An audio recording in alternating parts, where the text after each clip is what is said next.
Évangile de Jésus-Christ selon saint Luc. Le même jour, 2 disciples faisaient route vers un village appelé Emmaüs, à 2 heures de marche de Jérusalem, et ils parlaient entre eux de tout ce qui s'est passé.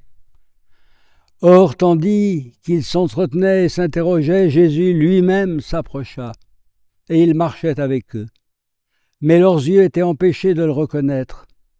Jésus leur dit : « De quoi discutiez-vous en marchant ?» Alors ils s'arrêtent. Tout triste, l'un des deux, Cléophas, lui dit : « Tu es bien le seul étranger résidant à Jérusalem qui ignore les événements de ces jours-ci. » Il leur dit : « Quels événements ?» Ils lui répondirent : « Ce qui est arrivé à Jésus de Nazareth, cet homme qui était un prophète puissant par ses actes et ses paroles devant Dieu et devant tout le peuple, comment les grands prêtres et nos chefs l'ont livré et l'ont fait condamner à mort et l'ont crucifié, et nous espérions que c'était lui qui allait délivrer Israël. Mais avec tout cela, voilà déjà le 3e jour qui passe depuis que tout cela est arrivé. À vrai dire, des femmes de notre groupe nous ont remplis de stupeur quand, dès l'aurore, elles sont allées au tombeau. Elles n'ont pas trouvé son corps. Elles sont venues nous dire qu'elles avaient eu une vision des anges qui disaient qu'il est vivant. Quelques-uns de nos compagnons sont allés au tombeau et ils ont trouvé les choses comme les femmes l'avaient dit, mais lui, ils ne l'ont pas vu. Il leur dit alors : « Esprit sans intelligence, comment votre cœur est lent à croire à tout ce que les prophètes ont dit ? Ne fallait-il pas que le Christ souffrit cela pour entrer dans sa gloire ?» Et partant de Moïse et de tous les prophètes, il leur interpréta dans toute l'Écriture ce qui le concernait. Quand ils approchèrent du village où ils se rendaient, Jésus fit semblant d'aller plus loin, mais ils s'efforcèrent de le retenir. « Reste avec nous, car le soir approche, et déjà le jour baisse. » Il entra donc pour rester avec eux. Quand il fut à table avec eux, ayant pris du pain, il prononça la bénédiction, et l'ayant rompu, il le leur donna. Alors leurs yeux s'ouvrirent, ils le reconnurent, mais il disparut à leur regard. Et ils se dirent l'un à l'autre : « Notre cœur n'était-il pas brûlant en nous, tandis qu'il nous parlait sur la route et nous ouvrait les Écritures ?» À l'instant même, ils se levèrent et retournèrent à Jérusalem. Ils y trouvèrent réunis les 11 apôtres et leurs compagnons et leur dirent : « Le Seigneur est réellement ressuscité. Il est apparu à Simon-Pierre et à tous. Il racontait ce qui s'était passé sur la route et comment le Seigneur s'était fait reconnaître par eux à la fraction du pain. » Acclamons la parole de Dieu.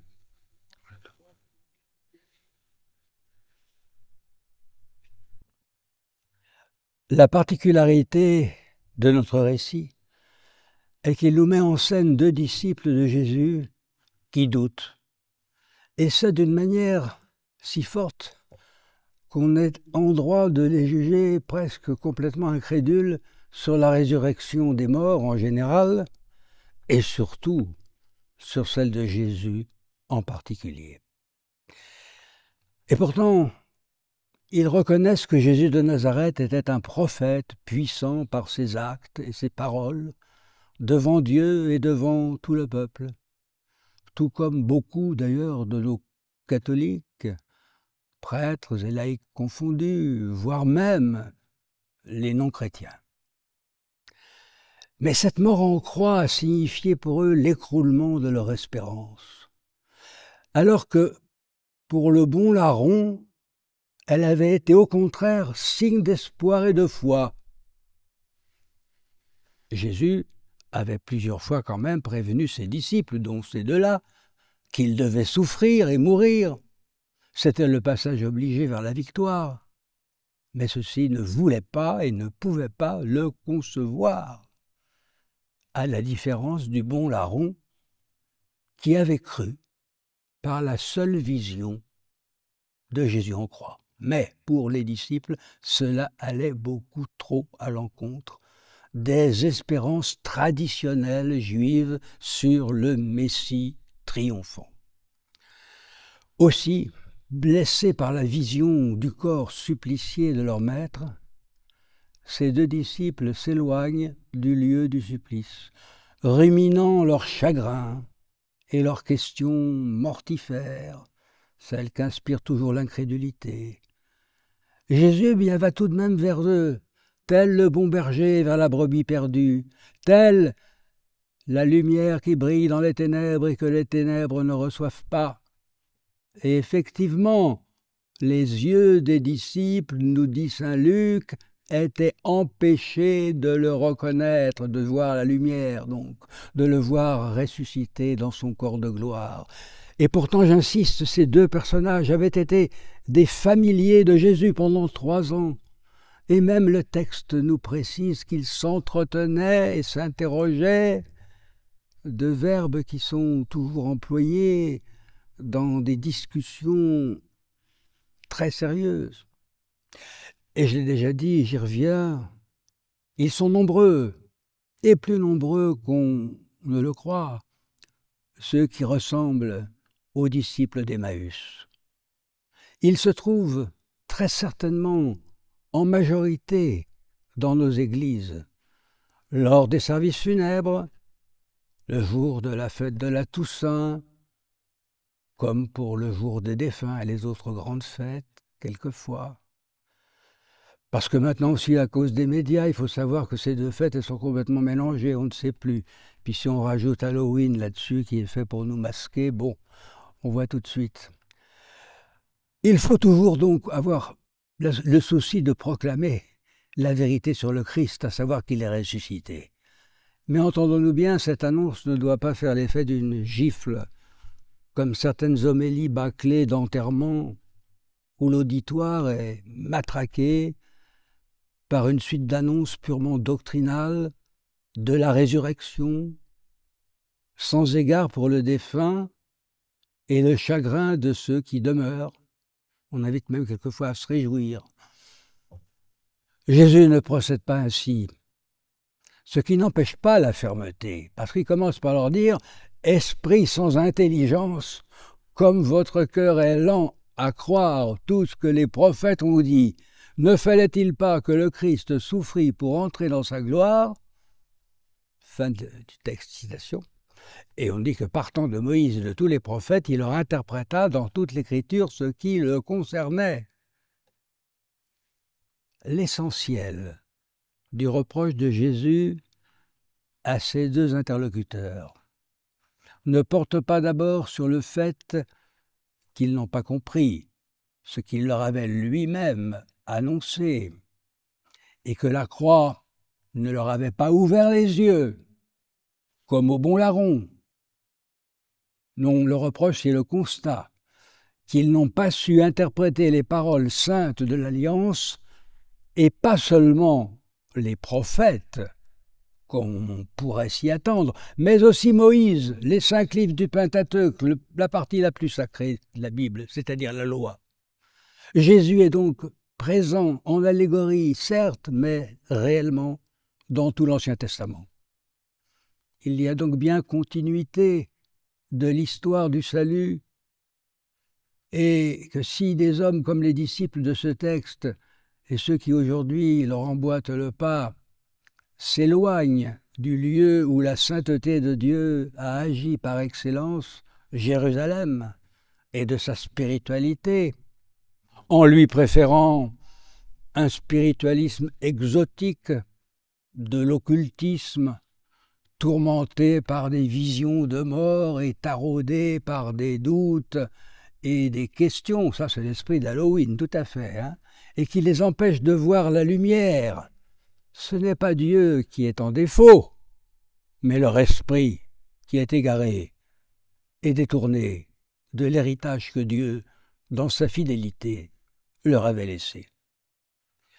Il faut donc s'efforcer de parler comme Jésus et de la manière la plus charitable possible, mais il faut le dire, ceux qui en doutent sont sans intelligence, car Dieu leur a offert un livre magnifique, la Bible, qu'ils ont perdu ou qu'ils n'ont pas osé ouvrir.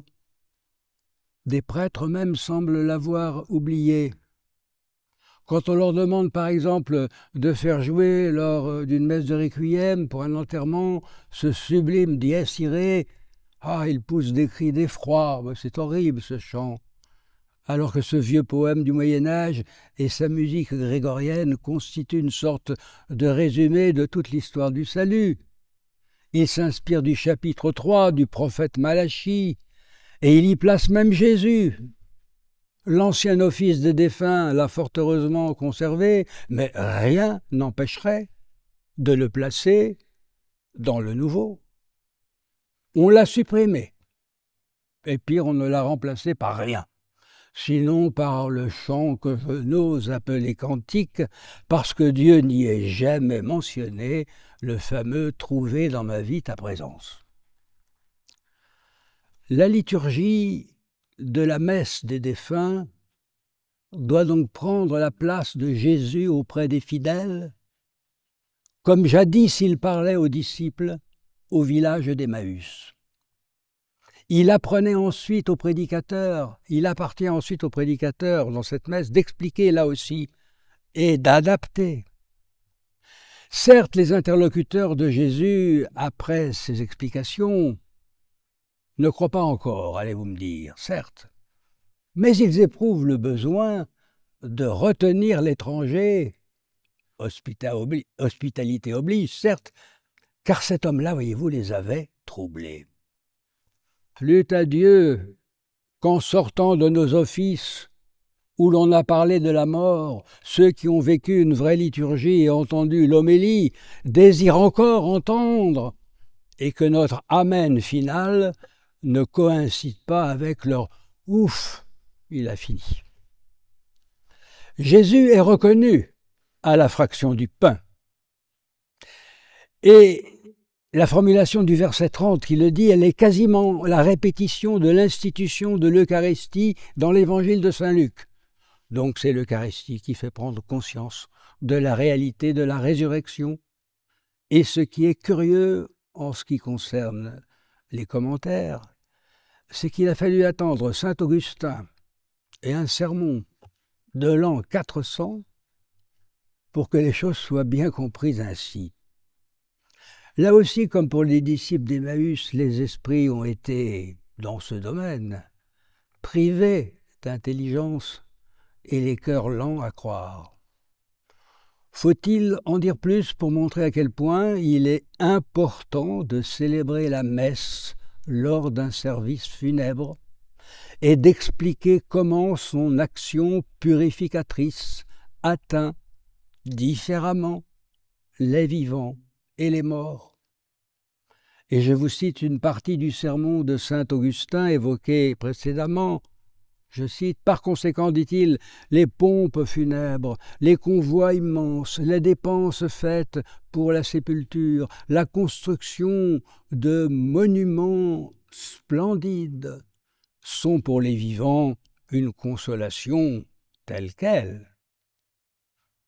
Ils ne servent de rien aux morts, mais les prières de la Sainte Église, le sacrifice de notre salut et les aumônes distribuées dans l'intérêt de leur âme obtiennent pour eux, sans aucun doute, ce que le Seigneur les traite avec plus de clémence qu'en ont mérité leurs péchés.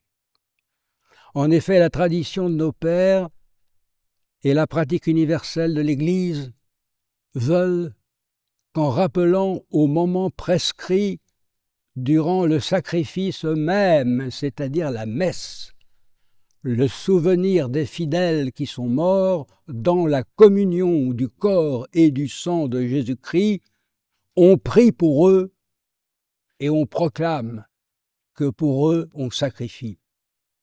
Or, si pour les recommander à Dieu on fait des œuvres de charité, qui pourrait douter qu'ils n'en profitent quand il est impossible qu'on prie en vain pour eux? Il est incontestable que tout cela sert aux morts mais aux morts qui ont mérité, avant leur trépas, de pouvoir en tirer avantage après. » Fin de citation. Voyez-vous, toute une rééducation est à faire, d'abord sur la mort chrétienne et l'importance de recevoir les derniers sacrements avant de mourir. La tradition catholique est formelle. Quiconque meurt en état de péché mortel, sans absolution, est privé de la vision béatifique, au moins jusqu'au jugement dernier, où Dieu seul décidera de son sort définitif. Il a donc besoin des prières des vivants et tout particulièrement de messes.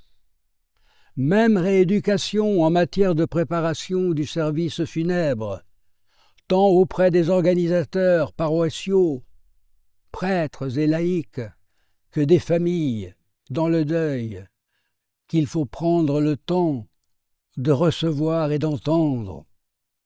Le front de la mort, parce que je parle d'une bataille, si je puis m'exprimer ainsi, est de tous les fronts le plus important pour la nouvelle évangélisation. N'y menons pas une guerre de tranchées, mais un combat de mouvement et d'assaut, préparé par un bon travail d'artillerie doctrinale, qui détruira les erreurs funestes qui rendent les cœurs plus lents à croire que du temps des disciples d'Emmaüs. Amen.